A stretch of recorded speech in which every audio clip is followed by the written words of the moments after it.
le secret de l'instruction yoon daf ko protéger. Et le seul fait que Maïmouna Ndour Faye a eu l'outrecuidance mooy xaw ma ban genre moo la ko mën a traduire en wolof fitu interviewer quelqu'un boo xamante ne au moment où je vous parle dafa daw yoonu réewam dossier nekk en instruction ba am ay membres proches de sa famille nekk en détention de subir une détention provisoire ça veut dire que Maïmouna Ndour Faye elle a opéré en marge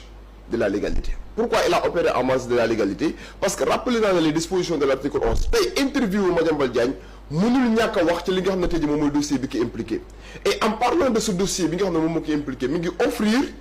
benn tribune à ce fugitif qui a défié véritablement la justice sénégalaise de se prononcer sur un dossier boo xam ne c'est son dossier pendant état du Sénégal di ko wër mënu ko teg loxo jusqu'à ce que tey jii nii un autre état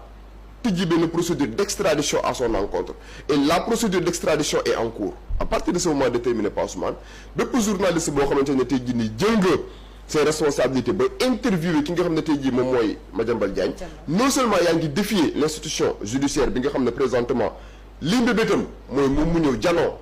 ak justice sénégalaise par rapport ak dossier bi nga xam ne moom moo ko impliqué à la suite d'un rapport établi par la CENTIF et nonobstant cette explication que je suis en train de donner yaakaar naa ne les dispositions sont claires en la matière je vais vous citer véritablement li nga xam ne tey jii moom mooy disposition yi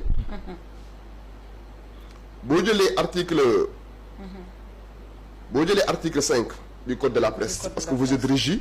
en tant que journaliste votre bréviaire moom mooy le code de la presse boo jëlee article 5 bi dane pas Ousmane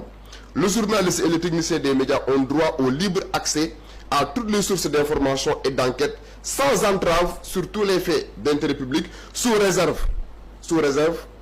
du respect du secret défense nekkuñu ci cas de figure boobu du secret d'enquête nekkuñu ci cas de figure boobu et de l'instruction. Le dossier de Madiambal Diagne au moment où je vous parle est entre les mains du juge d'instruction qui opère dans le cadre en tout cas du pôle judiciaire financier. Vouloir maintenant lui offrir benn tribune pour qu'il se prononce en tout cas sur le dossier c'est véritablement faire une ingérence dans le fond du dossier bi nga xam ne au moment où je vous parle dañ ko war a instruire à charge war ko instruire à décharge. mu ne la nga dem aussi ci article 11 du code de procédure pénale mu ne sauf dans les cas où la loi en dispose autrement et sans préjudice des droits de la défense la procédure au cours de l'enquête et de l'instruction est secrète. La procédure au cours de l'enquête et de l'instruction est secrète. Toute personne qui concourt à cette procédure est tenue au secret professionnel dans les conditions et sous les peines de l'article 363 du code pénal. Donc à partir de ce moment déterminé képp koo xamante ne tey jii nii yaa ngi essayer en complicité avec la personne bi nga xamante ne ni elle fait l'objet d'une inculpation devant le juge d'instruction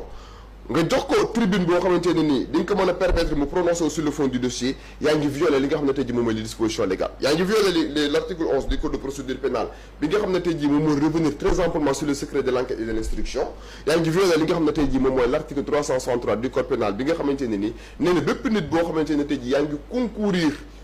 ci ñàkk respect ñàkk wormal secret boobu noonu nga xam ne am na ci instruction bi donc tu tombes en tout cas sous les coups des dispositions précitées donc une lecture rigoureuse par Ousmane et objective de ces dispositions en tout cas cherche à asseoir li nga xam ne tey jii moom mooy la responsabilité pénale de tous ceux yi nga xamante ne tey jii nii yaa ngi jéem par quelque moyen que ce soit